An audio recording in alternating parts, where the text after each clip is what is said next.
Hi guys, I'm Ryan, formerly from 7862U. I'm Jones, formerly 7862D. Oh, I was also on D. Yeah. We were friends, but yeah, we were friends. We thought this game was cool, so we were like, hey, we're gonna build a robot. It's not necessarily like good, and this is post-mall, so there's definitely better designs out here. There's some big things we just want to showcase, some concepts. It's a proof of concept by two guys that are on break from school working full-time jobs. Yeah. So it's half-assed, but it is here, and we think the concept of it is really cool. This is an Asterisk drive. The idea with this is it's an X drive. With the four wheels angled at 45 degrees, that makes it like when you power them separately, then it can drive in any direction.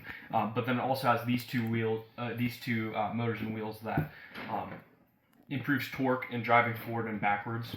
So in general, this is just improved over X drive because X drive is just 44 watts of power, which just doesn't cut it with modern games. You need to be really fast. You need to have torque, depending on the strategy and everything.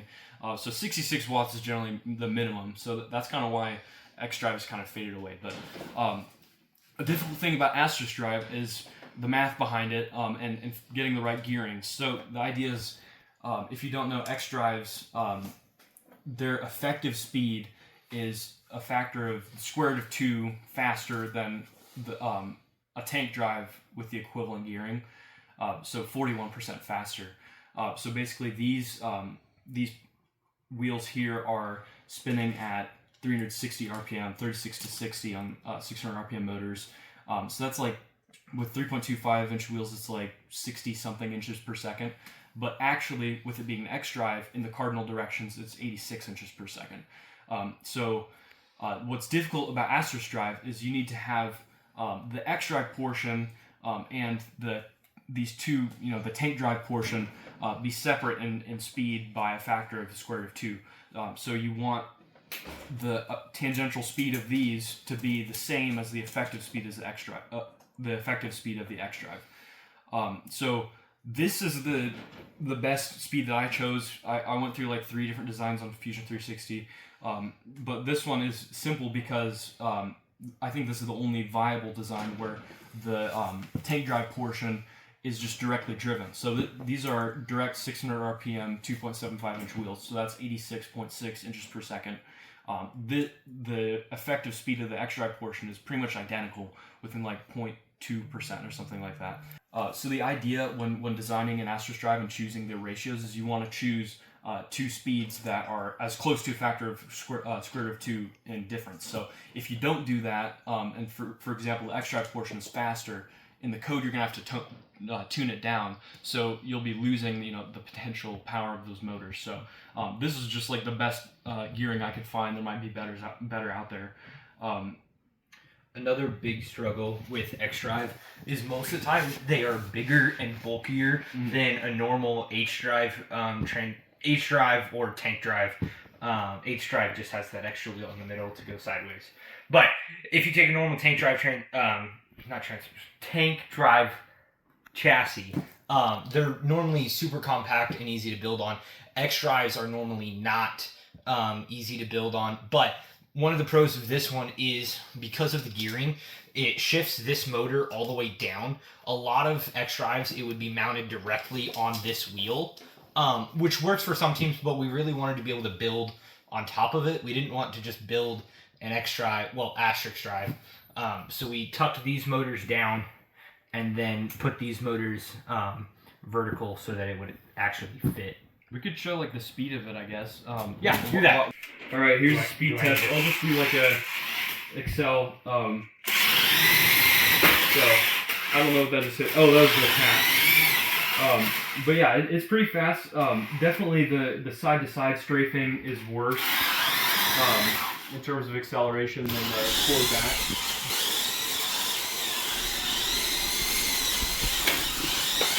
So its agility is really good.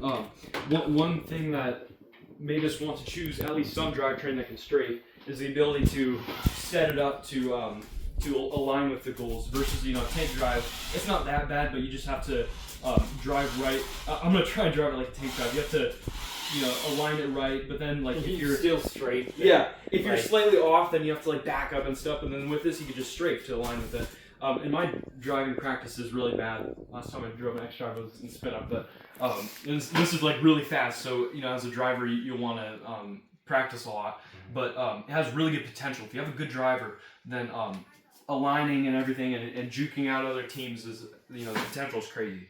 The one downside I see with Asterisk with this especially is there's a lot of gussets and nuts and bolts.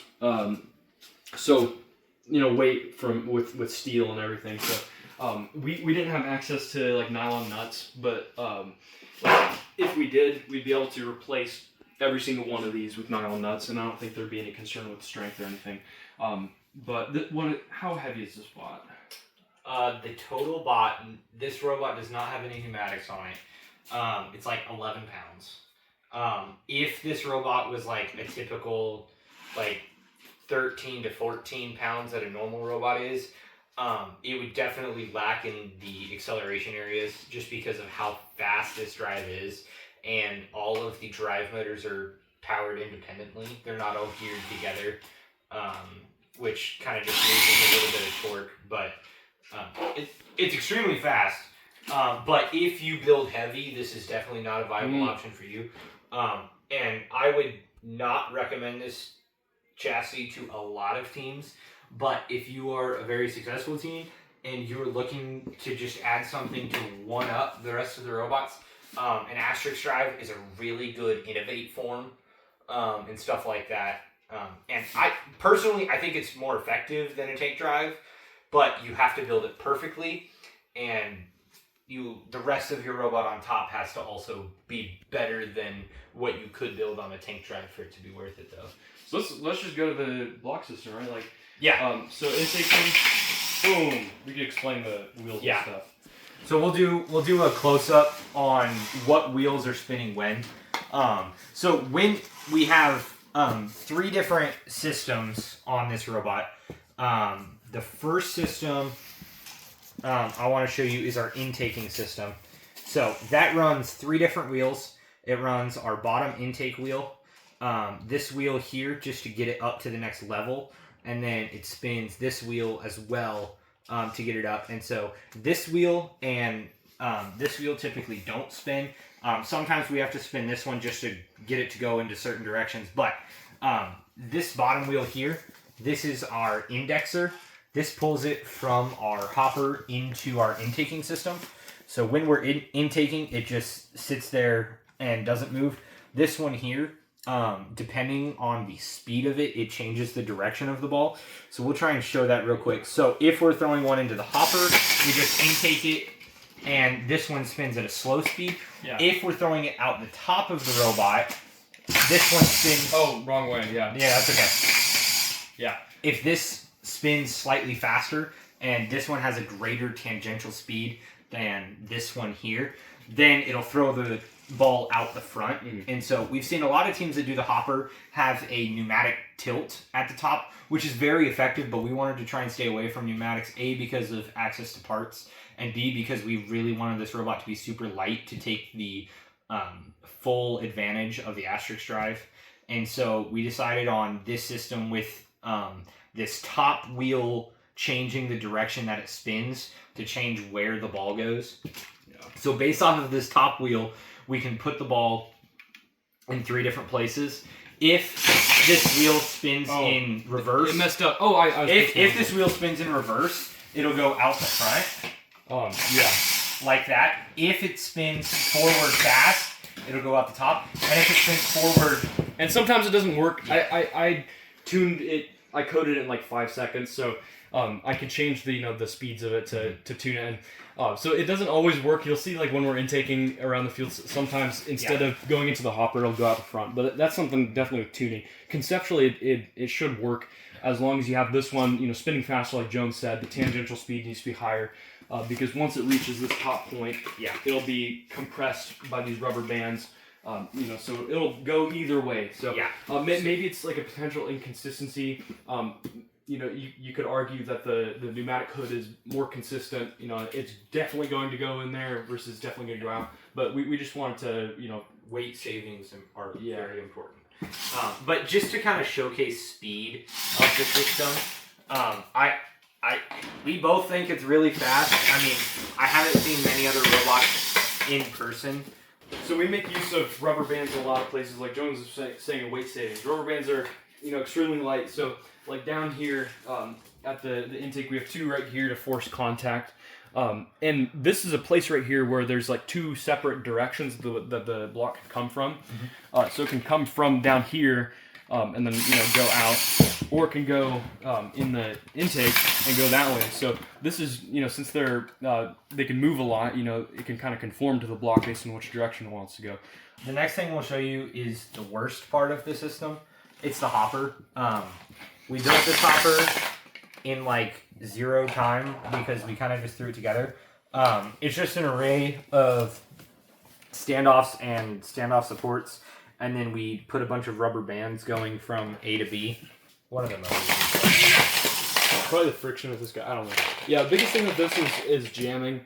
I mean, with a hopper, if there's a bunch of blocks and they're going into a place where it's only 1 block wide, it's bound to be, there will be some points where it'll clog. It could.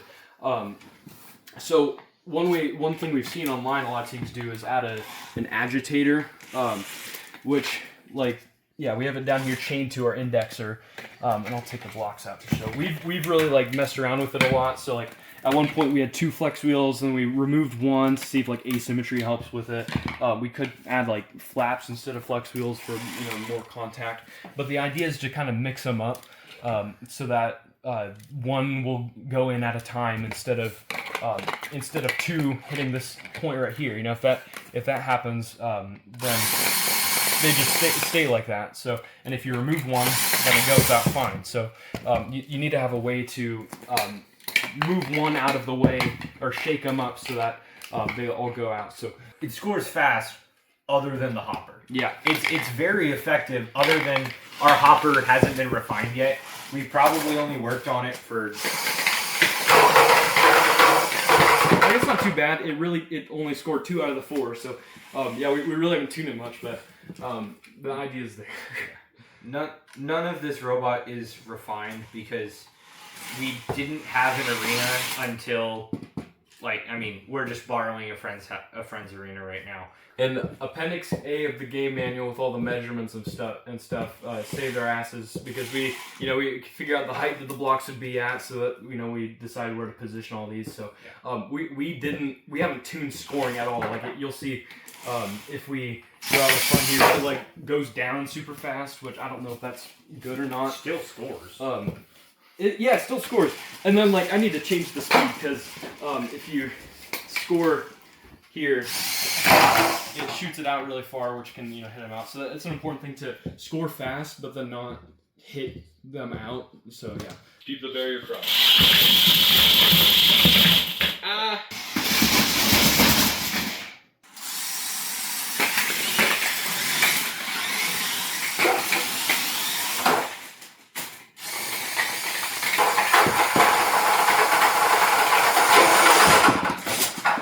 Okay, we kind of forgot about match loads. We had this plan to be super smart and make a passive mech, but we were lazy and I guess we have jobs, so we didn't do it. We ran out of time. I said the J slur!